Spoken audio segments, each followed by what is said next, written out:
Hola, buenas tardes. Este día voy a hablar sobre la biliteracidad, lo que aprendí de los estudiantes emergentes y entre otras cosas que aprendimos en la clase. La primera pregunta era cómo se desarrolla la lectoescritura, y la lectoescritura es un proceso por el cual un alumno aprende el proceso tanto de leer y tener la capacidad de interpretar un texto como de escribirlo usando el alfabeto, o sea, la A, B, C, D, E, F, G, entre todas las letras, ¿no? El proceso de aprender a leer y escribir se logra mediante un sistema que abarca desde los primeros pasos hasta el dominio o la perfección, y no hay una edad específica donde los estudiantes aprenden eso, sino que cada estudiante se desarrolla en una manera diferente de los demás. Los componentes interrelacionales de la lectura y la lectoescritura: básicamente se fortalece el lenguaje a través de la escritura, favorece la toma de conciencia de su escritura interna y de su interpretación en los esquemas materiales del sujeto en la búsqueda del significado de lo que lee.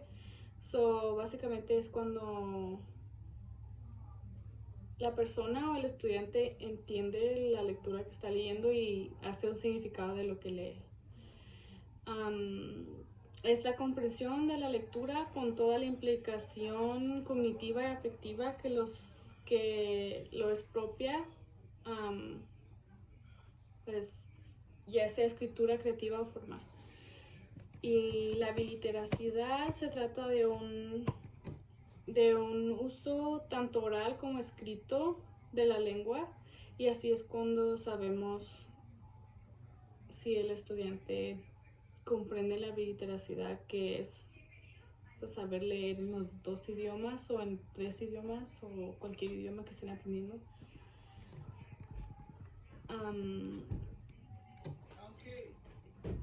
Esto lleva a la siguiente pregunta, que es ¿cómo se desarrolla la biliteracidad entre los alumnos emergentes bilingües y cómo la podemos evaluar? La podemos evaluar cuando vemos la fluidez del estudiante, cuando vemos qué tan cómodos se sienten al hablar, si fácilmente pueden formar oraciones, ideas, pensamientos, y qué tan rápido el estudiante puede cambiar de hablar de un tema al otro. Y también pues hay diferentes tipos de asignaturas durante el año escolar que le podemos hacer a los estudiantes y con la cual podemos saber si están en el mismo nivel de inglés y español y si están entendiendo lo que están diciendo.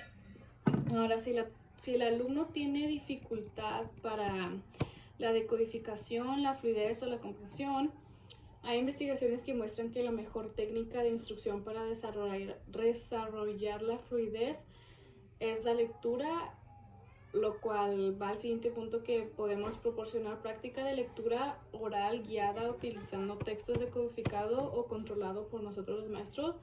Podemos leer y hablar y darle al estudiante enseñanzas específicas para ayudarles con sus problemas.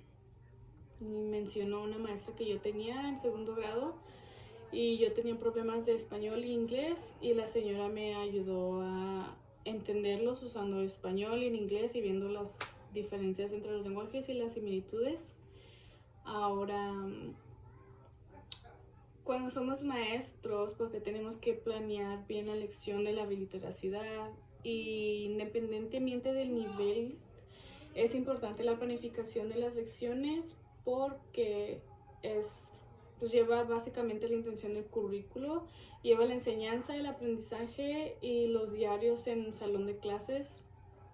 Como mínimo, la planificación de lecciones agrega el elemento de tiempo, dividiendo el plan de estudio en unidades impartidas en cada sesión, básicamente una rubric de lo que tenemos que hacer, cual nos mantiene organizadas y nos dice qué hacer y cuándo hacerlo.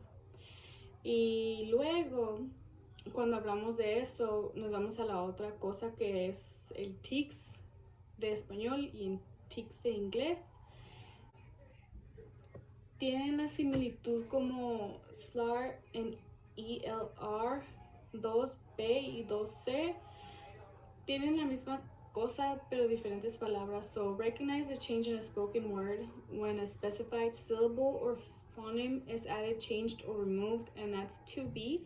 Then we have 2C, recognize the change in a spoken word when a specific phoneme is added, changed, or removed. Now in here, they took off the syllable or phoneme and they just left the phoneme. And those are the differences and the similarities between that. La diferencia entre la oralidad y el lenguaje oral y por qué es importante el desarrollo de los dos en biliteracidad. Pues la oralidad es el modo de comunicación verbal a través de los sonidos producidos por la voz humana, lo que estoy haciendo ahorita, y percibidos por medio del oído y cómo nos comunicamos en un lugar profesional. En lenguaje oral, capacidad de comprender y usar símbolos verbales como forma de comunicación, o bien se puede definir como un sistema estructurado de símbolos que se cataloga los objetos, las relaciones de hechos, dependiendo de la cultura.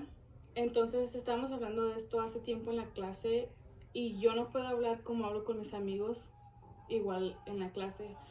No puedo hablar como hablo con mi amiga enfrente de la maestra. Tengo que llevar un tipo de diferente de cómo me presento al hablar en clase, como maestra, como persona, etc. Ahora va la otra pregunta, que es el dictado, lo cual leímos en el libro de Escamilla. Y el propósito del dictado es, básicamente el dictado es el método por el cual los estudiantes aprenden la gramática, las convenciones y el contenido de lo que estamos estudiando. El maestro dicta una frase para crear un modelo correcto y se repite durante la semana, adaptadas de la escuela. Esto es algo que las escuelas adaptaron de Latinoamérica, brindando oportunidades para el desarrollo metalingüístico. De hecho, vimos un video sobre esto y era la misma Escamilla explicando cómo se hacía el dictado, y la maestra tenía la palabra que era erosion. Ella le decía a los niños lo que significaba en un simple párrafo, y los niños escribían lo que ellos pensaban y la maestra les decía si estaban bien, si estaban mal. Básicamente los estudiantes hacían su trabajo solos y ella los guiaba, y así era algo más beneficial para los niños en vez de estarles dando todo el trabajo como maestras. Ahora, cuando hacemos conexiones interlingüísticas, ¿en qué beneficia al estudiante y qué concepto esto tiene de enseñanza o desarrollo de la biliteracidad?